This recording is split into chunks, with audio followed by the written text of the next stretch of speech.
Today we're working the crab stitch. We're going to make this edging so you can add it onto your crochet projects or even a knit project.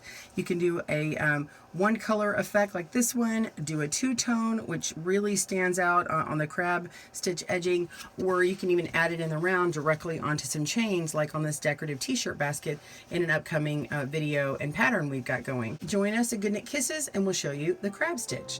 Welcome to Good Knit Kisses. We're all about helping you stitch your love and love your stitches.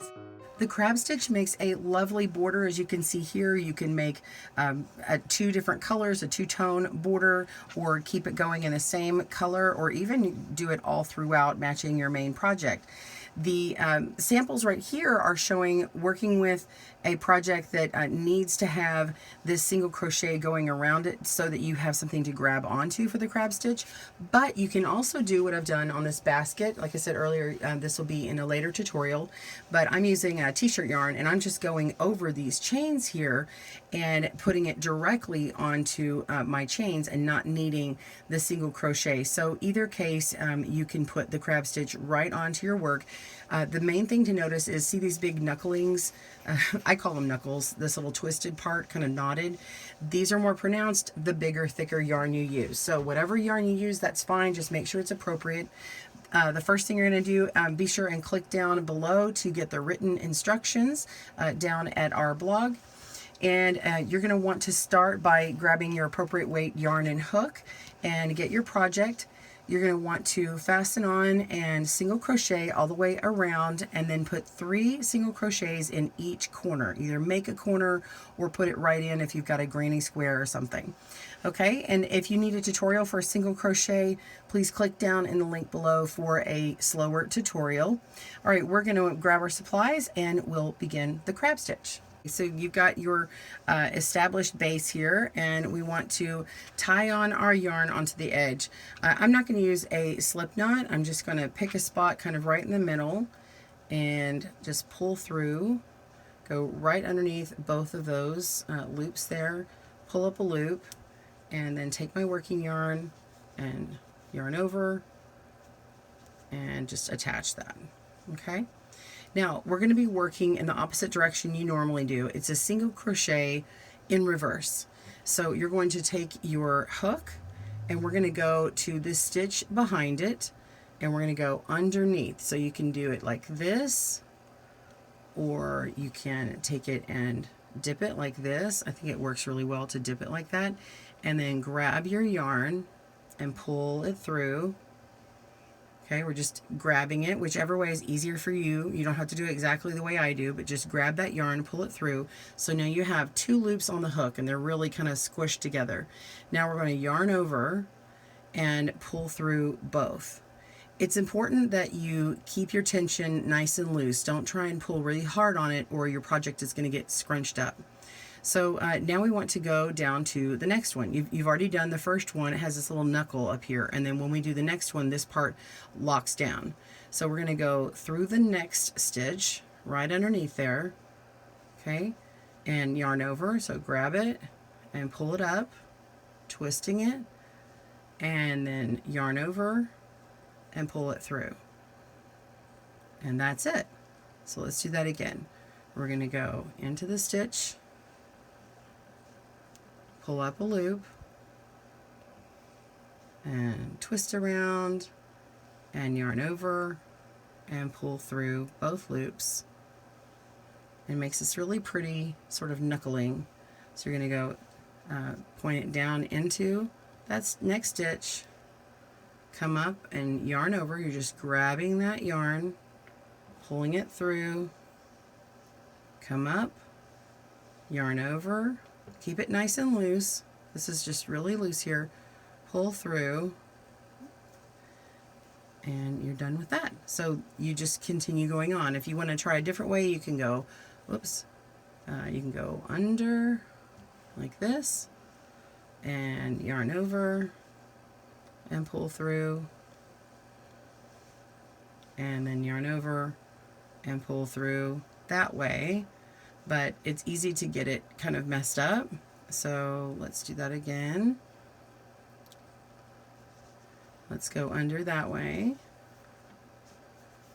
And we're going to yarn over and pull through, and let's twist it, and then yarn over and pull through. So see how that twist fixes it, and it makes it that really decorative spot. So if you want to go under it like this, let's try that twist again.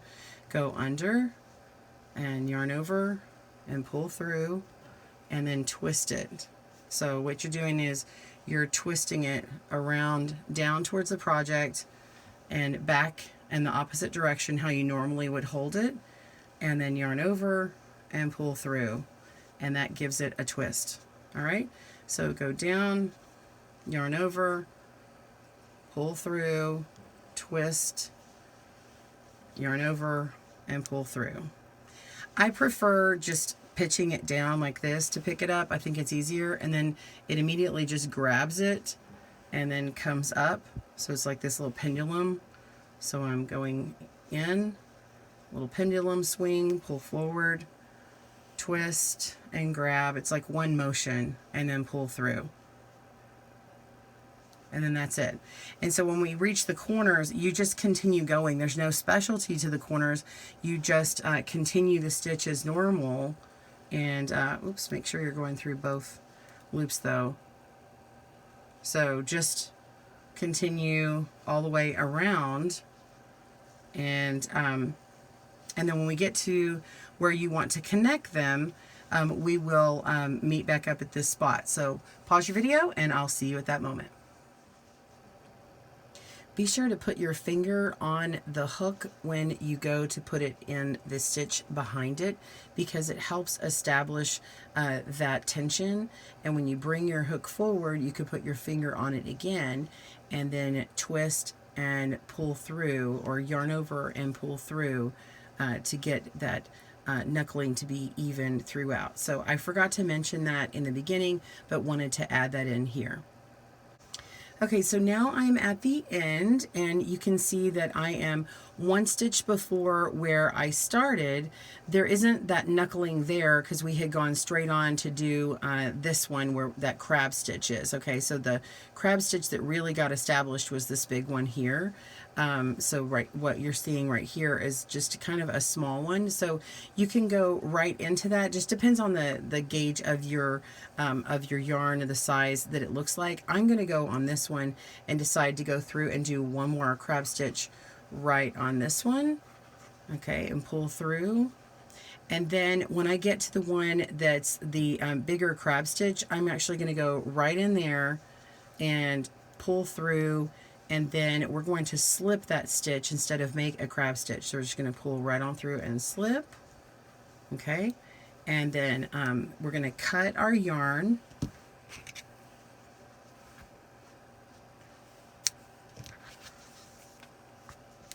And you can see that it completes that stitch look. And then I'm going to just tug on that one on the back, and then we can just go ahead and darn in or weave in our tails. So you're going to want to weave this one in going this direction that you originally were going, like as if you were going to continue making another round on here, and then the one in the back can get woven into the back and go the opposite direction if you like, so it doesn't bulk up too much.